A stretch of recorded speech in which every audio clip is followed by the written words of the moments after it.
अस्सलामुअलैकुम। यहाँ पर आपको ताज़ा और अहम तरीन ब्रेकिंग न्यूज़ से आगाह करते चले। शाहरुख खान की अपने बेटे से जेल में मुलाकात के दौरान क्या बातें हुई और कितनी देर ये मुलाकात जारी रही, इस वीडियो में हम आपको मुकम्मल तौर पर अपडेट से बताएंगे। इससे पहले कि अगर आप हमारे चैनल पर नए हैं तो हमारे चैनल को सब्सक्राइब कर दें और साथ दिए गए बेल आइकन को भी प्रेस कर दें ताकि आने जाने वाली वीडियो आप तक बआसानी पहुँचती है। आपको बताते चले, मंशियात केस में गिरफ्तारी के 18 रोज बाद आर्यन खान की अपने खानदान के किसी शख्स से जेल में मुलाकात हुई है। आज सुबह शाहरुख खान अपने बेटे से जेल में मिलने के लिए पहुंचे। भारतीय मीडिया के मुताबिक शाहरुख खान की आमद के बाद जेल के इर्द गिर्द के इलाके में सिक्योरिटी सख्त कर दी गई।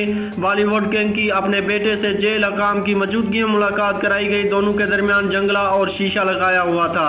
बाप बेटे की गुफ्तगू इंटरकॉम पर हुई जो कि 18 मिनट तक जारी रही। जराये का कहना है कि शाहरुख खान जैसे ही जेल में दाखिल हुए तो अपने बेटे को देखकर जज्बाती हो गए। बाप को देखकर आर्यन खान भी रो पड़े। बाप बेटा जोरों कतार रोते रहे। आर्यन खान ने अपने वालिद से माफ़ी मांगी, जिस पर शाहरुख खान ने कहा कि मुझे तुम पर पूरा भरोसा है।